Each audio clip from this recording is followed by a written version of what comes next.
host kita, Sule.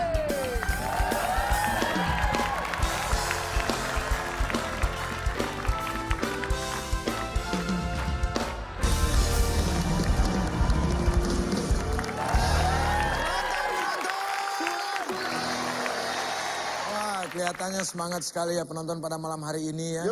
Wah, berdiri semuanya, nggak ada yang duduk, luar biasa ya. Tapi sama-sama berdiri. Oke. Jeng, bisa dilihat Jeng ya penampilan gua hari ini berbeda nggak? Iya Pak. Beda kan? Rapi amat Pak. Sule, rapi amat juga. Enggak. Ada apakah gerangan hari ini Pak Harus Sule? rapi, pakaiannya sopan, Harus. enak dipandang, nyaman. Iya. Karena pada malam hari ini kita akan kedatangan tamu yang sangat istimewa. Istimewa. Iya, seseorang yang jumping naik motor di Gelora Bung Karno saat Asian Games kemarin. Berarti udah tahu siapa dong? Iya dong. Itu kan sangat perial banget itu waktu itu. Iya. Dan hari ini beliau akan hadir di sini. Di sini? Hebat kan? Serius? Rumah gua didatangi sama orang nomor 1 di Indonesia. Oke, tidak berlama-lama lagi, kita langsung saja sambut Bapak Presiden Republik Indonesia, Bapak Insinyur Haji Joko Widodo.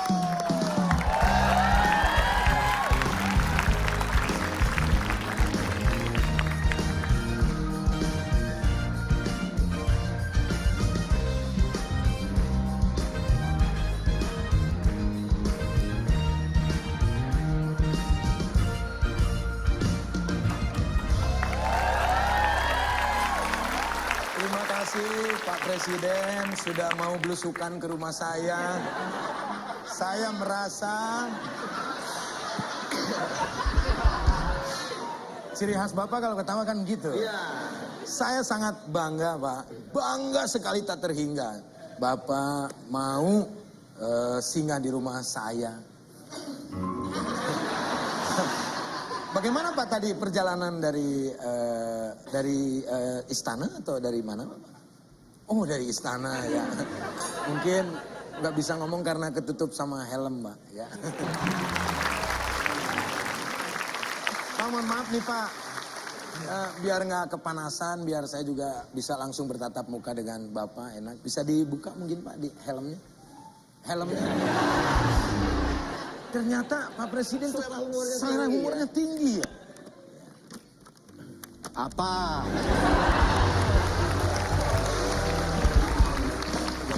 Lu ngapain sih? Lu ngapain? Gue pengen kayak Pak Jokowi, pakai helm. Gue dari kecil nggak pernah Lu pakai helm. mau bagaimana mau kayak Pak Jokowi lu wali kota aja gagal. Maksud gue dandanannya begini, pakai Lu ngefans begini. banget mah Pak Jokowi. Iya, gue seneng banget pakai. Gue pengen tahu Pak Jokowi kalau pakai helm gimana. Begini lu ternyata lu. Tolongin gimana nih? Bukan itu. Gimana bukannya gue juga nggak tahu. Oh ini nih. Ya udah. Pakai yang beginian. Kalau begitu, kita undang sekali lagi dan kita sambut Presiden Republik Indonesia, Bapak Insinyur Haji Joko Widodo.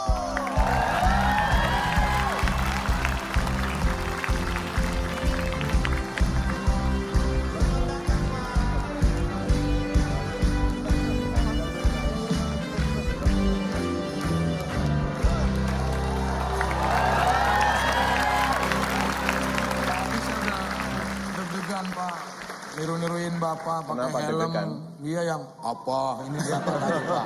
Udah izin tadi sama Bapak dulu di Udah belakang. izin. Udah. Saya deg-degan banget. Iya, apalagi saya. Pegang dong, gue mimpi gak sih? Nggak mimpi ya? Coba gue pegang. Sakit. Waduh, Pak, terima kasih Pak sudah menyempatkan Terima kasih, diri Pak. hadir ke ini. Tepuk tangan buat Pak. Ini luar biasa sekali. Baru kali ini Bapak belusukan ke rumah saya. Aduh, sangat terima kasih. Ini rumah saya Pak, bukan rumah Andre. Ya. Jadi Bapak Jokowi sekalian ini program belusukannya ke sini ya, ke rumah Sule? Iya, biasanya kalau belusukan kan ke daerah atau ke pasar atau ke proyek-proyek infrastruktur atau ke bantaran sungai, ke desa atau ke kampung. Nah, sekarang belusukan ke rumah Sule. Terima kasih Pak. Saya justru mau tanya sini sama Bapak Jokowi nih. Setelah ke rumah Sule, belusukan ngelihat Sule langsung, bagaimana tanggapan Bapak?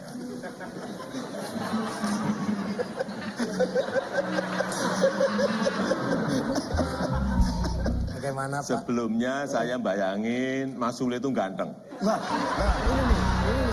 Ujungnya coba kita dengar ujungnya nih. Setelah lihat. Tapi setelah ketemu, ternyata lebih ganteng.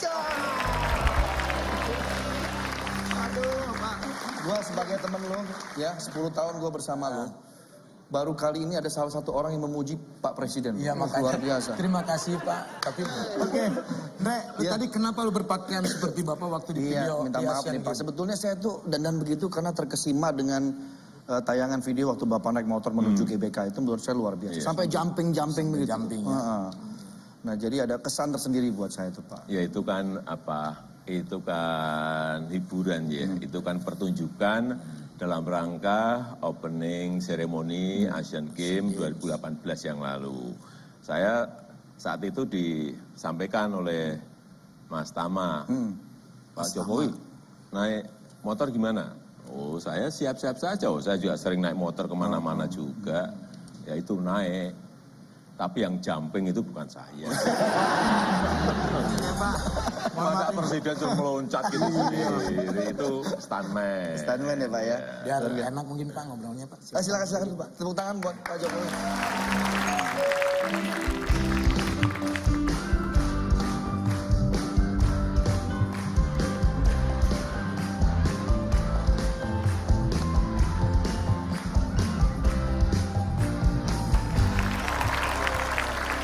Ini Le, kedatangan gua kemari yang mana maksudnya kita sendiri.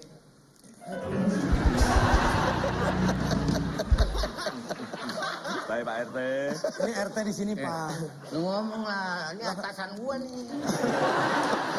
Atasan banget, iya jauh. Atasan gua. Iya, Ini Pak Presiden, gua kan RT. iya emang.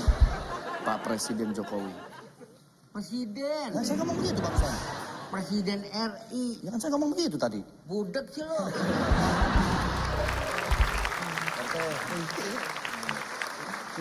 Kan ada Pak Presiden, kalau bisa besok lagi kesininya ada apa ya? Ini saya mau ngobrol dulu sama Bapak. Lalu, Oh, iya nanti. Ini Pak, biasa mungkin dulu Pak. ini gimana ini Ndre? Maksud Pak RT kesini ada apa? Ini saya mau ada ngobrol sama Pak. Maaf, mungkin mesti kasih tahu Pak Jokowi. Oh iya, dulu. Pak, Pak, mohon maaf, ini kupingnya agak sepi Pak. Iya.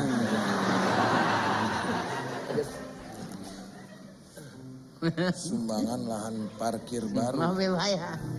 Panitia perkirakan Pak, menghabiskan maaf Pak ya. biaya total sejumlah 200 juta. Ini lahan parkir mahal banget 200 juta. Bagaimana? Apaan lo? Apa? Masa lahan parkir 200 juta? Gak bisa dong. Dan ini kan bisa nanti diomongin. Percuma kan saya ngomong. Pak, dengan Pak lihat Pak. Mau usah dibaca lah. Tadi suruh baca. Nggak usah dibaca gimana?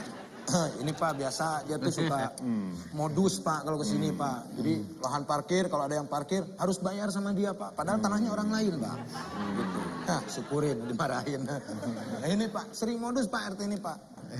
Jadi gini Mas Sule ya, yang namanya RT, yang namanya RW, yang namanya lurah, yang namanya camat, yang namanya bupati, wali kota, gubernur, menteri, presiden, semuanya itu harus melayani rakyat.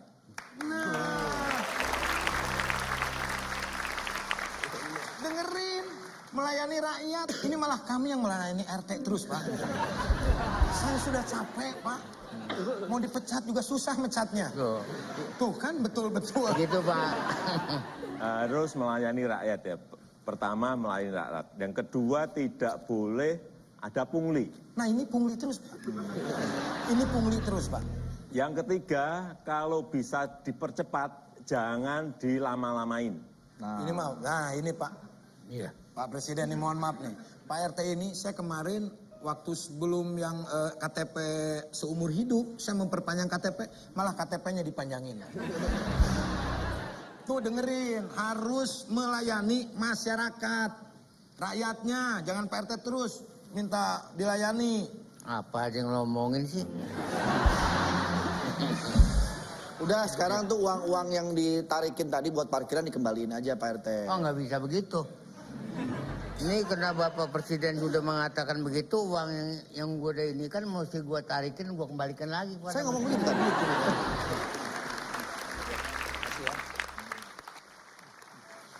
Kalau ongkos kayak Ya, nanti dulu. Ya nanti aku sama Bapak. tungguin ojek. Ada yang nyautin buat tungguin. Iya kalau gitu ya. Ya. Iya. Kita urin. Pak, ya Pak. Coba, Pak ya RT. Pak. Aduh. Nah, ini Pak RT ini termasuk revolusi mentalnya. Apa Le? Enggak ngomong. Ini lagi ngomong sama Pak Presiden. Enggak, Enggak ngomongin Pak RT, enggak. ada salah. Nah, Pak Jokowi, ini saya banyak baca tentang istilah revolusi mental. Kayak Pak RT tuh tadi tuh, mentalnya kurang revolusi. Untuk menjadikan masyarakat Indonesia menjadi lebih baik nih Pak. Seperti apa sih Pak pengaplikasian yang tepat dalam istilah revolusi mental? Iya, jadi revolusi mental bukan hanya jargon-jargon ya, tetapi dalam pelaksanaan memang harus yang tadi, kalau bisa dipermudah jangan dipersulit, kalau bisa dipercepat jangan dilama-lamain. Jadi kita sekarang ini banyak membangun sistem-sistem baru yang lebih cepat. Saya berikan contoh perizinan satu pintu, Iya. online single submission. Nah, ini yang dulu-dulu bisa 6 bulan, bisa setahun lebih, itu hanya ngurus satu izin. Nah, sekarang ini untuk 9 izin saja, misalnya kayak di BKPM, di online single submission ini hanya memakan waktu 3 jam. 3 jam Ya. saja. Karena memang dunia sekarang kan sudah Iya, betul sekali. Digital. Canggih ya, Pak, ya. digital semuanya. Kalau kita masih saya udah ngomong berbulan-bulan saya nggak boleh, apalagi sampai bertahun. Ya. Ini sekarang semuanya kalau bisa diselesaikan cepat ya selesaikan cepat. Saya selalu sampaikan seperti pada menteri-menteri agar menteri juga menyampaikannya ke eselon 1-nya, eselon 2-nya, eselon 3-nya, eselon 4-nya semuanya. Jadi itu apa yang dinamakan revolusi mental, berarti mentalnya betul-betul Iya dibuat. betul, karena memang revolusi mental ini kan merubah pola pikir, Iya. merubah mindset dengan menyiapkan sebuah sistem yang cepat. Karena melayani rakyat itu ya Pak ya. Iya betul, rakyat sekarang nggak bisa suruh menunggu-nunggu Betul, sampai Pak. kayak yang dulu udah nggak mau.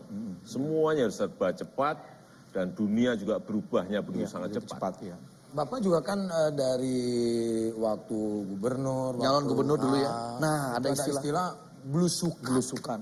Nah, Dan ini belusukan ini dari mana Bapak bisa ada sehingga ada kata belusukan dan orang-orang ngikutin ya? iya, itu kata belusukan itu populer banget ketika Bapak waktu itu mau mencalonkan menjadi gubernur Iya. DKI, dan belusukan, kata-kata belusukan itu menjadi populer, dan sampai saya sendiri pun pada waktu itu baru tahu Pak, wah belusukan ini artinya apa nih? Iya. Makanya dia gagal Pak waktu itu. Ya jadi ini sudah saya lakukan sejak saya jadi wali kota, Wali kota. 2 periode. Jadi kita datang ke rakyat, entah itu datang ke kampung, datang ke ganggang sempit, datang ke bantaran sungai, datang ya ke semua tempat yang di situ masyarakat ada dan rakyat ada. Untuk apa? Yang pertama untuk mendengar keinginan mereka apa, untuk mendengar kebutuhan mereka apa, untuk mendengar keluhan-keluhan mereka apa. Meskipun tidak semua keluhan, semua keinginan bisa kita berikan.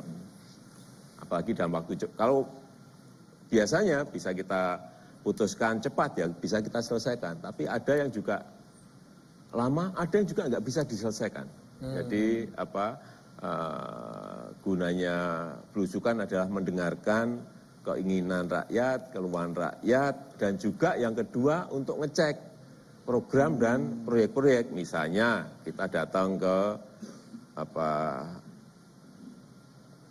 tempat proyek jalan Trans Papua misalnya, atau kita datang ke pembangunan pelabuhan Kuala Tanjung di Sumatera Utara yang baru ini yang gede.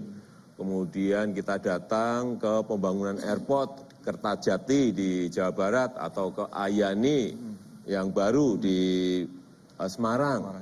Atau datang dalam pembangunan bendungan yang kita kerjakan. Kita bisa tahu targetnya tercapai enggak, sisi kualitas baik atau tidak, termasuk ke sana. Jadi saya tanyanya ke orang yang ada di lapangan. Jadi ngecek Masalahnya langsung, apa? Pak. Yang ngecek langsung tanya, masalahnya apa? Problemnya apa? Yang banyak memang pembebasan lahan, pembebasan tanah, terutama untuk jalan tol pasti di situ. Di pembuatan bendungan juga pasti yang banyak di pembebasan lahan. Jadi kalau sudah ada masalah itu saya biasanya manggil Bupati. Pak Bupati, ini segera diselesaikan, dibantu agar proyek ini yang ditunggu rakyat segera diselesaikan. Kalau masih, Pak ini kita butuh dibantu dari kepolisian atau dari kejaksaan, ya saya perintah kepada Kejari atau Kejati, pada Polres atau Polda untuk juga dibantu agar itu bisa diselesaikan. Karena memang dalam sebuah pembangunan pasti di lapangan ada masalah, banyak masalah. Ya. Biasa itu biasa. Ya, Pak, ya. Pasti ya, Kalau Pak. gue dulu jadi wali kota pasti gue dipanggil sama Pak Jokowi. Mas Andre tolong selesaikan itu. Pasti banyak dimarahin karena banyak salahnya. Tapi ada nggak Pak pengalaman yang tidak terlupakan selama Bapak belusukan? Katanya pernah waktu di Asmat kalau nggak salah Bapak sampai kehujanan naik motor sama ibu. bareng sama Oh, ibu. iya. Waktu itu saya nggak ikut. Emang ngapain diajak gue juga?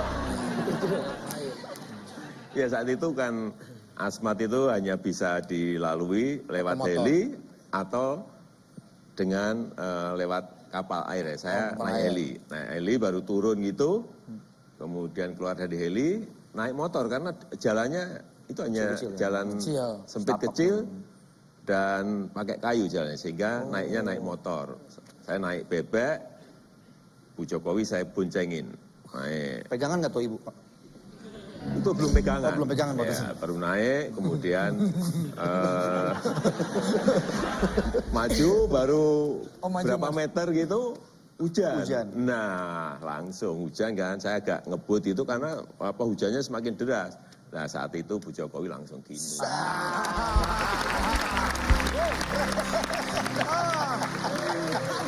Hujan bareng berarti, hujan-hujanan bareng ya. Ternyata seru ya obrolan kita ya. Tentunya nanti kita akan masih mengorek terus ya keunikan-keunikan Bapak Presiden. Tapi nanti setelah yang satu ini, di sini aja.